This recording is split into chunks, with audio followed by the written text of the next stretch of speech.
காலையிலேயே இவ்வளோ பனியாக இருக்குது. அம்மாடி பார்க்கவே பயங்கரமாக சார்.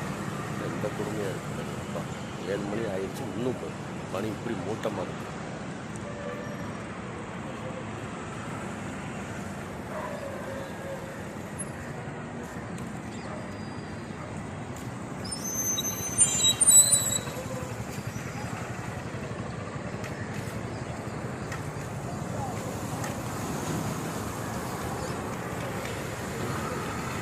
ஹைகோர்ட்டுக்கு எதிர்த்தாப்பில் பாருங்கள் எவ்வளோ பெரிய பனி மூட்டை இருக்குன்னு பாருங்கள்.